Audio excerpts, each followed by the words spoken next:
here? No. Because here it's going to... okay, okay. Now it's in here. Actually, I can park there. Here I can go. It should be there. I should come this way. Mini Alex ko. Nandito na po kami sa loob ng train. Dito pa pala nakalagay on. Papuntang Trinava na kami. Ayan, hindi ko alam kung anong next. Alam ko si Fer. Sumabay si Kuya Alex today. Then ako na lang mag-isa bukas. Dito na si Kuya Alex kasi walang pasahero o. Mabilang lang kung ilang pasahero ang meron today. Ganito pala kapag weekend. Bihira lang yung pasahero. Anong oras? Diyan kami sa Trinava. Diyan kami bababa. Hindi sumama si Philip dahil boring daw at it takes long. Hindi niya alam, few minutes lang. Kaya si Philip, Apo Melo, Nini Philip ko. Ayan, sinamahan nila akong dito sa Trinava. Familiar ko pala ang lugar na ito eh. Bukas ko na i-chika sa inyo. Huwag na muna ngayon. Dahil mag-i-enjoy pa daw si Philip. Nini Philip ko na, tam, ispinavi. Gusto siguro niyang kainin yan. Kung sana dong, si Dr. Jose Rizal.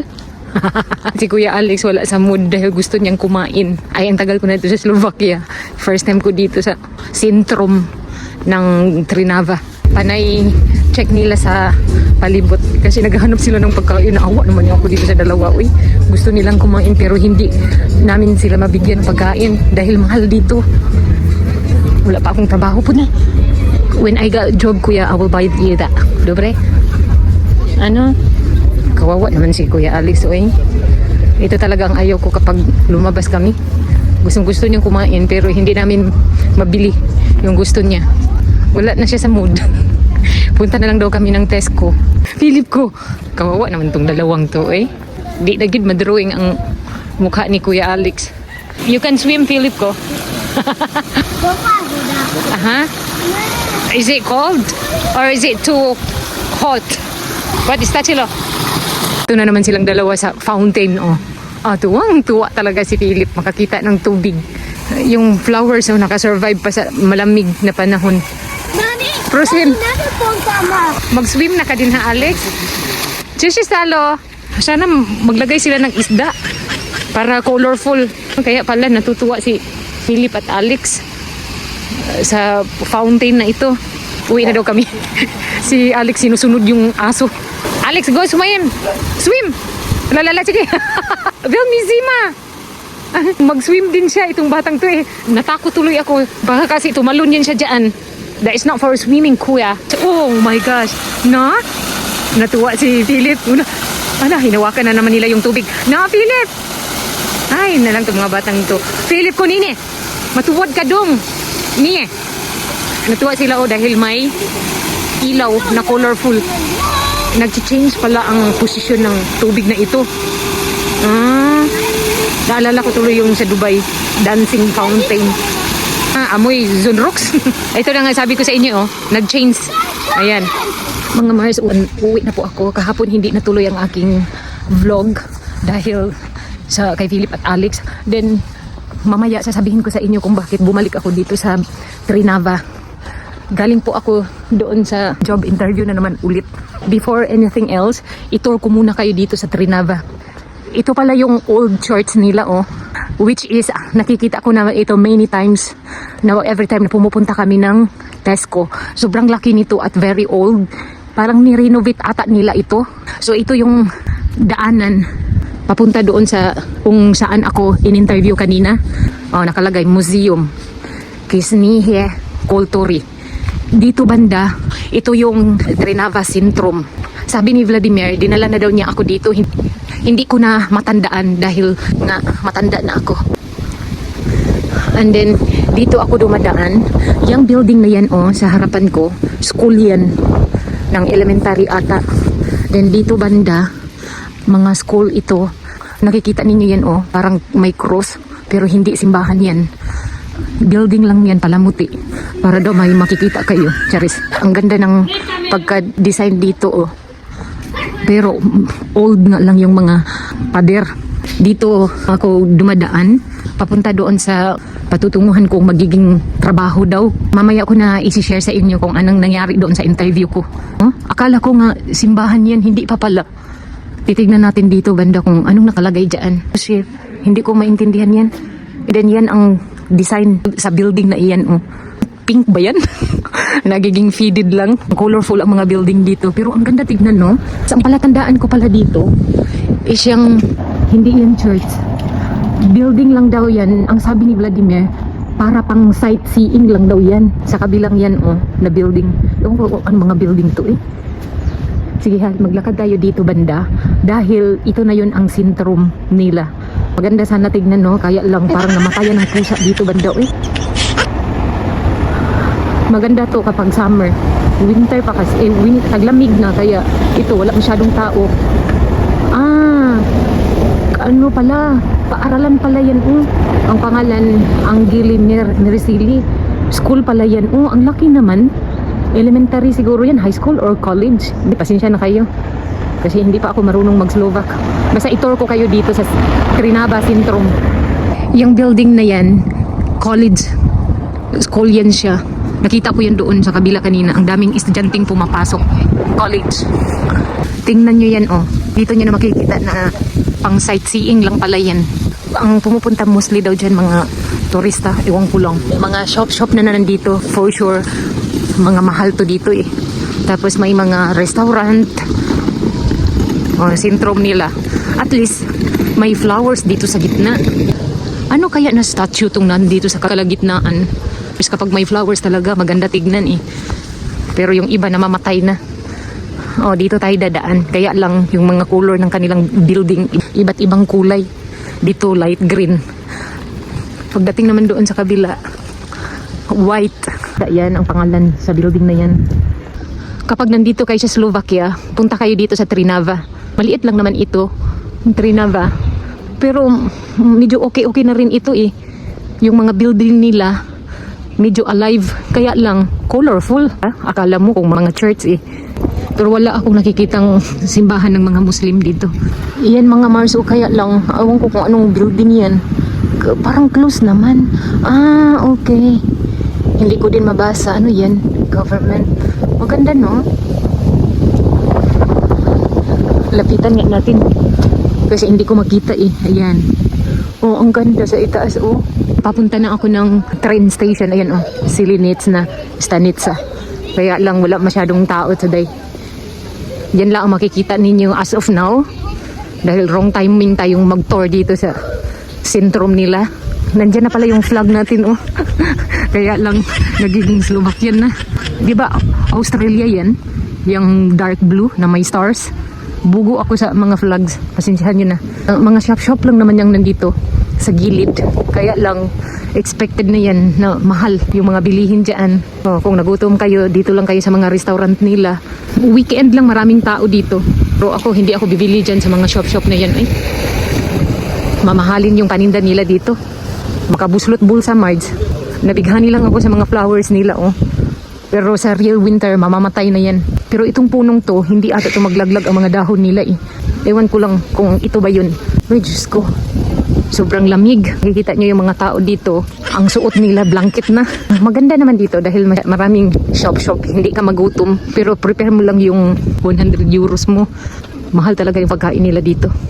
May nakalagay dito na mga direction. Saan daw to pupunta? Ganito lang. Wala kayo masyadong makita. Mga punong kahoy, shops, at saka mga bulaklak lang. Dito ako natuwa sa mga maliliit na panindang ito at may mga fresh fruits and vegetables pala. Mura lang siguro yan. Tapos pagkain mo, mapamura ka. Old na pala. Ayun pala ang Trinava Orkis ni Sud. Huwag ko ba, ano yung ibig sabihin yan? Tapos yung may statue pa pala, sila ang nagbabantay dito. Tignan nyo. Diba? Kitam? Sa tiyan pa lang, matakot na kayo. Dito din ang isa sa sentrum nila. Papakita ko dito banda sa inyo dahil may mga flowers na to dito banda.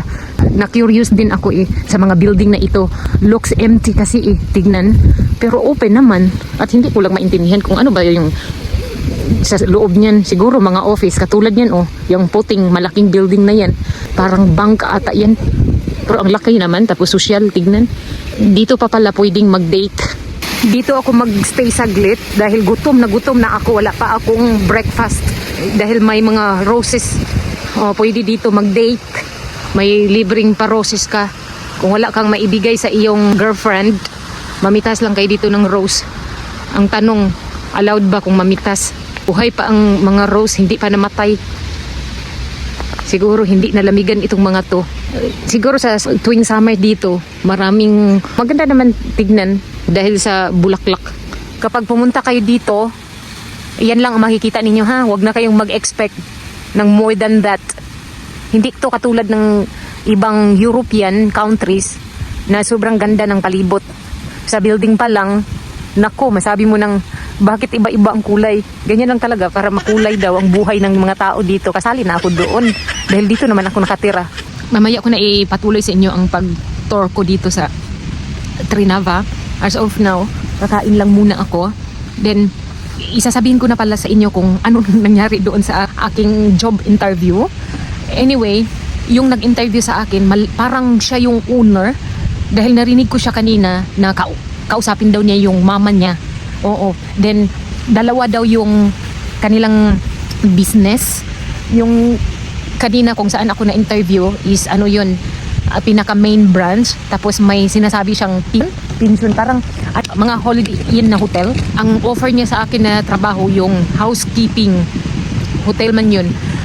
Pero, mahulog na ako ay isang part-time job dahil sa time request na hinihingi ko sa kanya na 8:40 a.m. Kanina naglalakad ako from train station going to the St. Michael Hotel. Umaabot ng 15 minutes na lalakad lang yun. Yun ang pinakamabilis. Naintindihan naman ako ng interviewer, kaya lang may kinukonsider din siya. Hindi lang daw siya ang mag-decide. Siguro tatanungin niya yung kapamilya niya kung okay lang. Anyway, nagtanong naman siya sa akin kanina kung okay lang ba daw sa akin ang trabahong yun. Sabi ko, wala namang problema yun. Kahit anong trabaho, ang importante, yung time. Kaya lang, yung sahod na 1,000 euro para yun sa full time. Pero sa akin na part-time job, babawasan pa yun. Tapos bruto pa. Kung baga, hindi kasali doon ang insurance at saka yung aking tax. So, more or less, mahulog ito na siguro nasa 500. So, for me, okay na yun, no? Kaysa wala. Dahil mahulog lang naman ako na part-time job. Hindi naman ako full-time. Kaya lang, hindi daw niya masabi sa ngayon kung magkano yung per hour. Kailangan talaga nila full-time. Ito lang yung may proper na interview. Ang tanong niya kanina, tell me about yourself. Sinabi ko yung about sa akin, tapos yung edad ko. Then, na-shock din siya. Sabi niya, 40 years old. May dalawa akong anak, 8 years old at 5. Then, nagtanong siya kung nag-school na ba yung youngest. Sabi ko, oo. Ano na, from 8 o'clock to 4 o'clock. Sabi niya, okay. Yun lang na parang hindi din sure. Kaya this time, mahaba-haba yung interview. Umaabot ng 30 minutes yung interview na yun. Tinanong din niya ako kung allowed ba daw ako magtrabaho dito. Yung ibig pala niya sabihin, yung ID ko kung ano ang nakalagay. Kasaad naman doon na allowed akong magtrabaho dahil ako lang pala yung first nilang magiging employee na ibang lahi. Mas maganda sa kanilang lahi. Charis lang. Baka daw kasi magka-problema sila kung mag-hire sila sa akin na ibang lahi, then wala doon sa ID ko. Mabuti na lang, dala ko ang aking ID, tapos tinignan niya. Sabi niya, okay, allowed ka palang mag-work.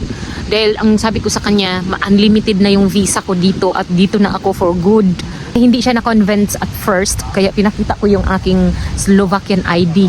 Nakalagay pala na allowed ako. Tinignan ko ang room, hindi masyadong malaki.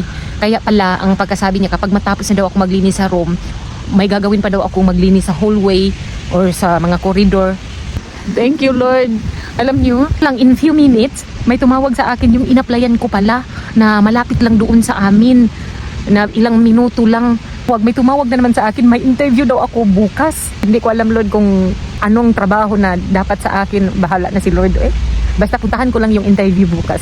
Nalilito na naman ako kung anong trabaho yung i-accept ko, pero malalaman din ito bukas. Sa pangalawang interview ko na ibang trabaho din ito, pero ang alam ko cleaning din ito dahil alam ko to malapit ito sa amin. Isang sakayan lang ng bus, kaya lang hindi ko rin alam kung magkano yung offer nila sa akin. At saka yung sa first interview ko pala doon sa hotel, hindi ko din alam kung papayag si Vladimir. Minsan i-request daw nila ako, kaya malate akong umuwi. Uy, Lord, ikaw na mamili ng trabaho para sa akin. Dahil itong hotel na inaplayan ko din, hindi din sila sure. O sabi niya sa akin, tawagan lang daw niya ako kung kailan ako mag-start. Wala pa naman akong good news para sa inyo dahil hindi pa sure talaga kung kailan i-continue ko ang pagtutor. Ayan lang naman, maliit lang naman tong Trinava eh. Hindi naman to katulad sa city. Hindi naman nakakalito. O malapit na po ito sa train station. Kaya makikita ninyo, maraming tao dito maglalakad lang dahil mostly ang iba na mamasyal, yung iba din naman is may mga trabaho dito banda. Yung mga shop na yan dyan banda. Dito, park na yan. Going to park at the same time sa train station. Daanan na ito. Dito pala may nakalagay na museum ni Lapu-Lapu. Viats na Slava Hardinsky. May nakatayo ditong statue. Parang si Mama Mary ata to. Ayun nga, si Mama Mary. Angel yan. Then ito na pala yung main park ng Trinava. And ito lang maglalakad. Papuntang train station na naglaglagan na yung mga dahon. Hindi din masyadong malaki yung park. Yan, tapos mga may car park dyan. Maliit lang. Tapos boring. Mga tao dito going to work. Yung iba, pasyal-pasyal lang. Dito ako tatawid papuntang train station. Diyan ako dumaan sa bridge kanina. Oh, Diyos ko, para akong nahihilo na hindi ko maintindihan. Anyway, direct sa loob ng train station yan. Kahit na, ayoko din. Para akong mahulog sa baba. Para akong nasusuka. Kaya dito na lang ako dadaan. Mahaba pa naman yung oras ko pauwi sa bahay. Nako, mapinding na naman yung exercise ni Margie nito. Tapos may interview pa ako bukas. Mahaba pa naman ang oras ko ngayon. So, at least, may mga memories ako dito. Tapos ang ending, wala palang tumanggap. Nag-promise lang pala sa akin. Tapos alanganin pala sa akin, Mag-antay lang ng tawag. Nako, 50-50 pa yun. Yan ang train station ng Trinava. May bus station din dito, malapit. Ipakita ko sa inyo. Yan po ang bus station dito. May sinits nga, bus station. Anong number? Number 12. Ay, ang hirap niyan ha. Makapul na pa. Blatny. Nakalagay naman English. Nakalagay dyan bike tower. Dyan pala nilalagay yung mga bike. Kung mag-parking. Magkano din kaya ang bayad nito? Papasok na ako dito sa train station. Dahil hahanapin ko pa yung aking platform. May mga daanan din pala na pababa dito. Susunod pala kailangang i-check ko ng maayos ito. Kung yun ay tatanggapin ako ng aking inaplayan kanina. Dito man yung exit at saka entrance. Wala naman masyadong tao dito. Sa hapon ata maraming pasahero. Papasok lang ako dito. Ayun marami na. Nandito na pala ako sa loob ng train station. Hahanapin ko na yung saan ako mag-antay ng aking train. Pauwi na ako.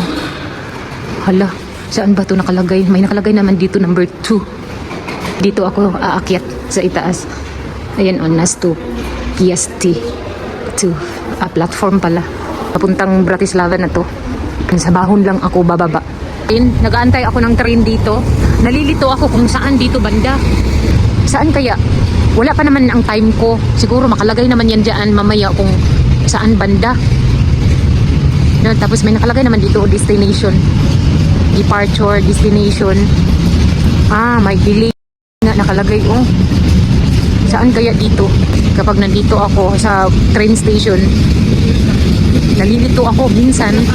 Hindi ko maiintindihan kung nasa right waiting train station ako. Kasunod lang ako sa kanila. 11:39 man yung train. Thank you, Lord. Nandito na ako sa bus.